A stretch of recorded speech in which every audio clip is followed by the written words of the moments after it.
Hello! Well, I guess I'm back here today. So, this big rock under me, this is the Gathering Stone. And the surrounding area you see is what I would call magical. Where all sorts of interesting characters find their way here, and every week I get to introduce one of them as well as share their stories. And today is no different. For Moose was one such intrepid adventurer who came and went. Alas, we may never see him again. Or so I've heard. Let's find out why. Now, in case I wasn't very clear a moment ago, Moose was actually one of the lost who stayed with us a little ways back. Recovering from a broken heart, he eventually felt well enough to move on.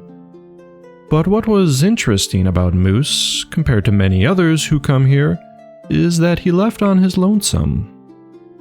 Normally, these adventurers make friends, plan, and set out together from the Gathering Stone. But not Moose. Whatever the reason may be, that's between him and his gods. He did, however, form a little band of quest seekers on his own, but a lot of those details are not readily available. So as far as we're concerned, I would like to jump ahead a little bit to the parts I'm actually well versed in, as they've been relayed to me by many different accounts.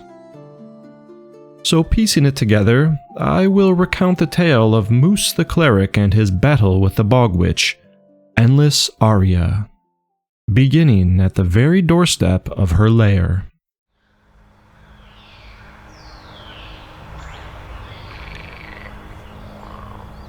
Within the Neverlight Swamp, a truly dreadful place Moose had never hoped to return, but he couldn't let continue what he ran away from so many years ago. It was his fault that so many hapless adventurers were caught within the bog's dark aura, only to find themselves entrapped by its ever-hungry, ever-growing occupant. And as her hunger grew, so did the reach of the swamp's decay. Slowly taking over all surrounding lands, festering, swallowing, shutting out the burning sun. This place was cold, yet was dense with a thick fog. Your only hope of escape, confront the witch, and hope to live to tell the tale, but with a being whose heart was so dark, an eternal foreboding overcame all to cross her path. It was easier said than done. Be that as it may, this was Moose's task, to end what he couldn't all those years ago. With a deep, trembling sigh, and before taking another step, Moose took note of his companion's composure. The sorcerer was no worse for the wear, looking stern and covered in bug bites or muck just like the rest of them, but ready for battle with staff in hand. Their fighter lost his shield amid a scuffle with a giant swamp leech, and a bit of his self-esteem never recovered. Yet he seemed as staunch as ever, offering a curt nod in return. The bard, not surprisingly, appeared to be the most well-off. Moose had a suspicion that their insistent humming was most likely some sort of superficial protective spell from the elements. Whatever the case, it kept the bard's spirits up, so that would have to do. Now, clutching his own medallion, Moose began an incantation that would spread a soothing warmth amongst the crew, emboldening their weary hearts for what's to come.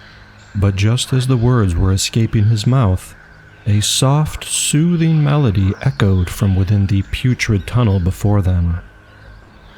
And through that darkness, a slender, bare foot stepped forward, followed by a stark, beautiful woman bathed by moonlight from a moonless sky.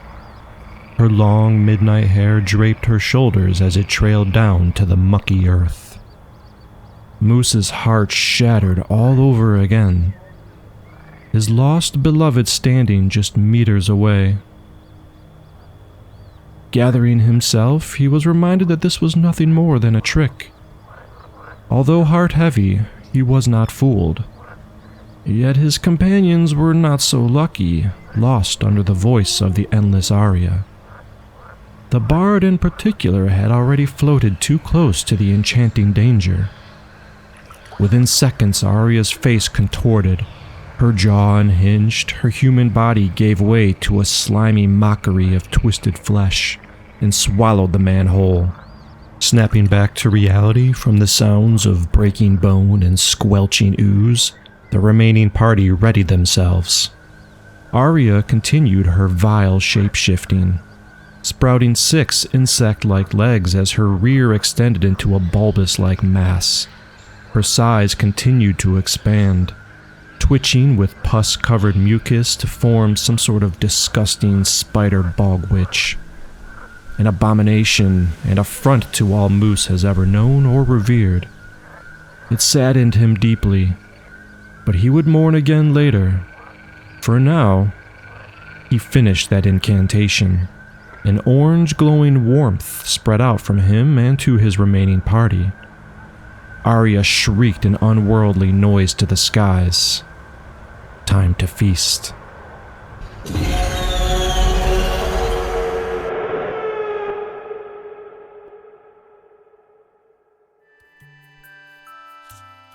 That's it for this week, folks. A cliffhanger. Ooh.